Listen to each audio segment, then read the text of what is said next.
everyone. In tonight's video I'm going to tie this very simple fly, but more importantly I'm going to show you a couple of tricks how to tie it, and by the end of the video I'm going to explain why I like to use this fly and when. So more or less how I would fish it and why I think this is one of the best flies ever, after pheasant tail of course, because the pheasant tail is my favorite. So for the materials, let's start with the hook first. In order of tying, let's go like that. So I'm using a jig hook in size 14. 14 is more or less something I would use in most cases, let's say it like that, even though I'm leaning towards the smaller sizes lately. After hook, tungsten beads, pink, 3.5 millimeters. You can use bigger, you can use smaller, whatever you need for your water. Then I'm using thread. It's Semperfli Nano Silk in 50 denier, or it's 12-0. Now for the tail and legs I'm going to use partridge, and I'm not going to use this black and white part, even though you can. I would like to choose something more like brownish to match the dubbing color, which leads me to dubbing of course. And the dubbing is something I prepared from hare's mask, like this. Hare's mask and some UV dubbing in purple and pink. Now to reinforce the fly I'm using, in this case, silver wire in small, but the color is not important in this case. What's important is that I'm going to wrap flesh material around the wire, so I'm reinforcing flesh with wire rather than I'm reinforcing the fly. Fly is already reinforced with GSP thread, so there is not much need for the wire here except to protect the flesh, to make it last a little bit longer. For the legs I'm again using partridge, and that would be it. Let's just hop into tying. So this is going to be the fly that I'm going to tie. As you can see, it's quite a simple one. So the reason why I suggest you to stay is because of those small little tweaks and tricks that I may show in the video, yeah? So let's go with tying. First of all, the first trick would be something I've learned from Mr. Valo Allen, and it's called reverse jam hitch actually. And it's good because it prevents you to build up the material too much. So go with your tag end behind the hook, and then towards you. Lead your thread where you want it, and then just a couple of wraps. Because it's GSP I want more than just a couple. And then catch the tag end, and as you can see it's not going anywhere now. And this is the reason why I'd use this one here is because now I can catch all my materials at the front end of the hook, which will help me create a taper. But if I had started my fly over here and went all the way to back and then caught my materials, I may have built the bulk over here, which I don't want to, yeah. So the next step is going to be to choose the partridge feather for the tail, and you can use the one that would be near the tail, because those feathers are large and for the most part not very useful for small nymphs. Maybe for some streamers or something else, but I don't use them as much, so I just take these feathers, pluck them out, remove the fluff, so I just end up with a usable barbs, and then I just align those tips and just pinch out a few couples, or whatever you want to call it, a few barbs, and that's it. So counter spin your thread to make it jump into your hand, as you can see here. Catch it with 1 or 2, 3 reps, 5, whatever you want, and leave it there.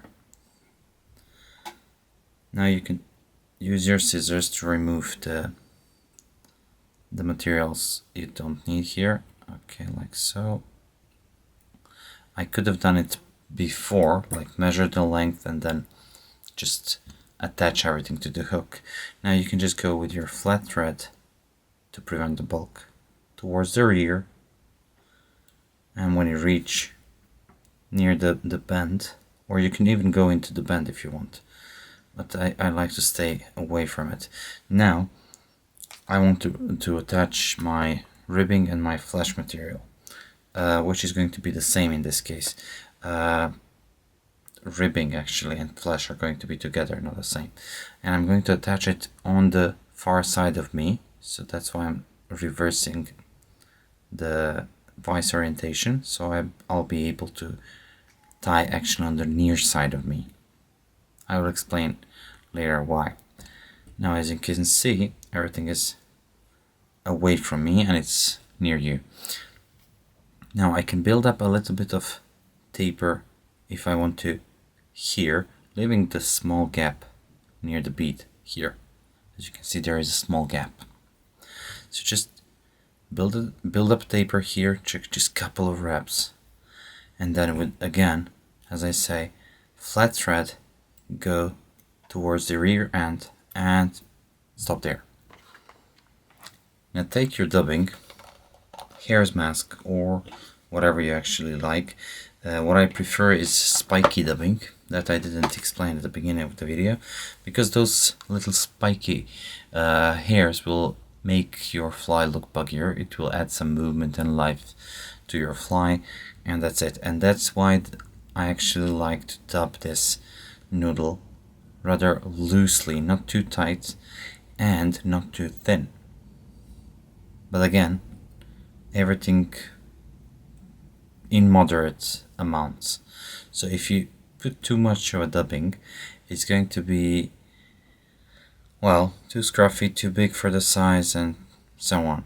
Like, it's not going to look too good. So now you can see more or less what I did. This is the noodle I have. It's not too tight, you will see. Then I go, cover your body almost until the end. So if you need to double the reps at some certain point, just do it, it's fine. And as you can see, I have just a little bit of space left here. Now what I want to do is, I reverse the vice, as you can see. So what I want to, instead of doing the clockwise twist, I'll do anti-clockwise twist, because I'm going to counter wrap everything. If I did the same wrap as I did with the thread, then I would clockwise twist the flesh around the wire. But in this case, I'm going to do anti-clockwise twist. So, because as I wrap it forward, it will actually tighten a little bit more. So just do some number of reps, like according to what you feel it's good, and just wrap it around the wire, twist it as much as you can, and then take wire and the flesh together. And this is going to be tricky because of the camera standing in my way. So take everything together with your fingers and then wrap, counter wrap without releasing it. So don't release anything. Now, because I'm counter wrapping, you can see that flesh and ribbing are actually showing more than if I did the same direction, which I used to do actually, and that was my mistake up until recently again.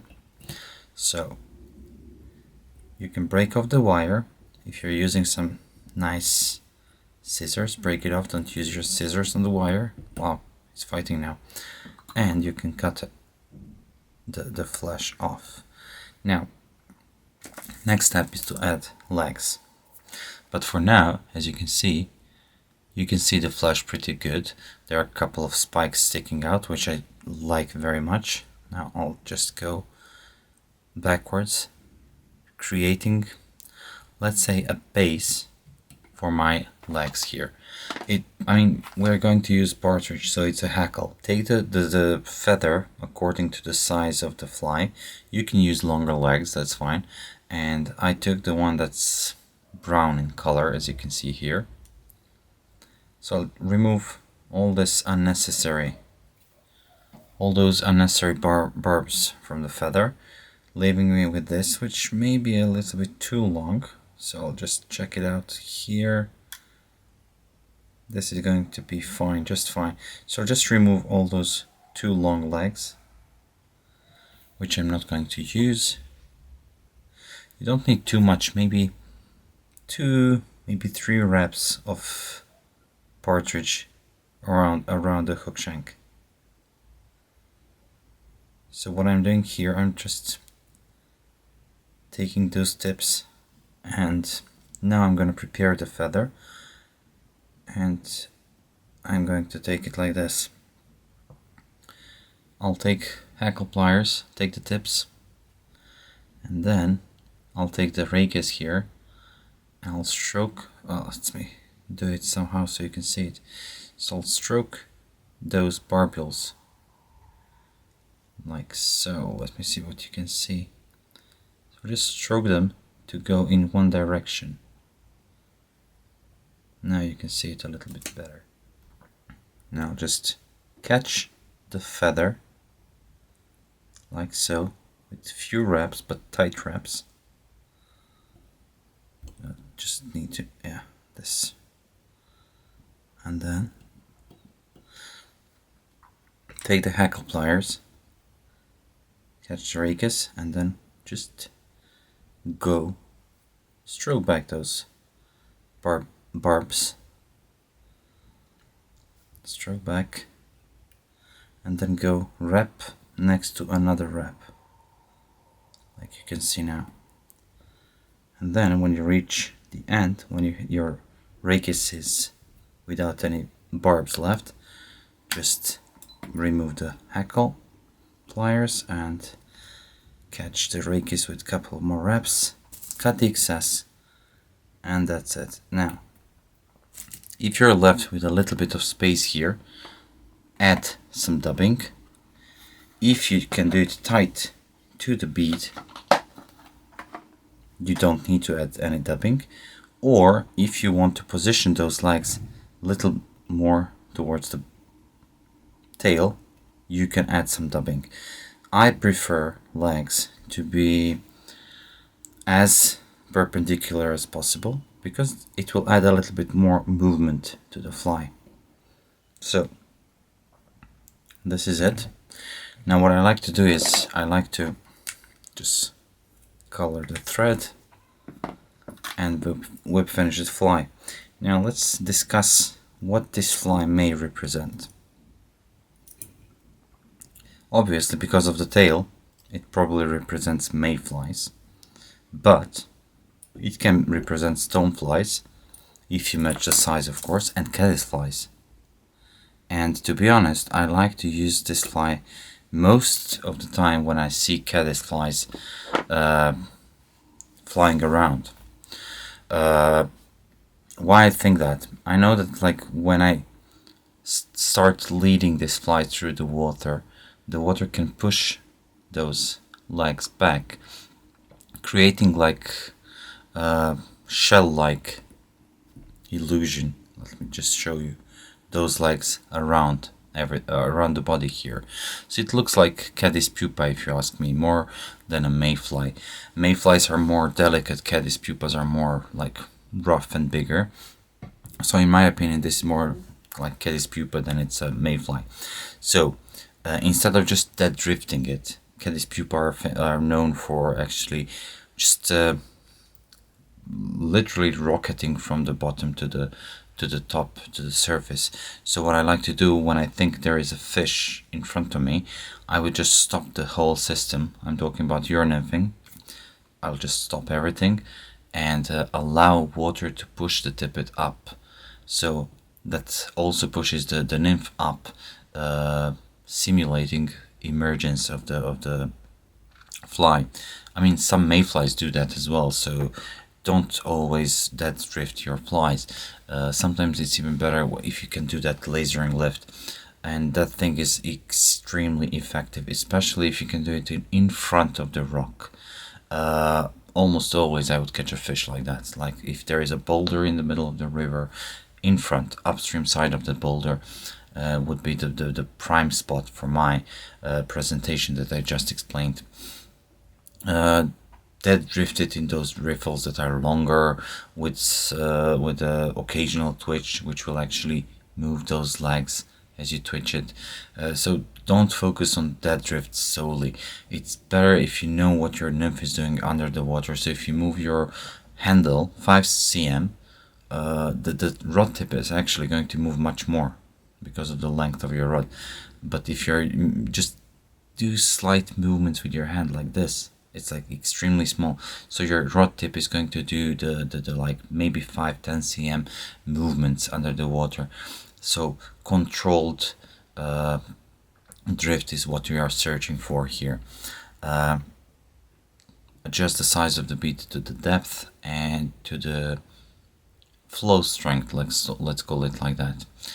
So guys, thank you very much for watching. If you like this video, please give it a like, subscribe, and see you next time. And now I'll just continue filling the box.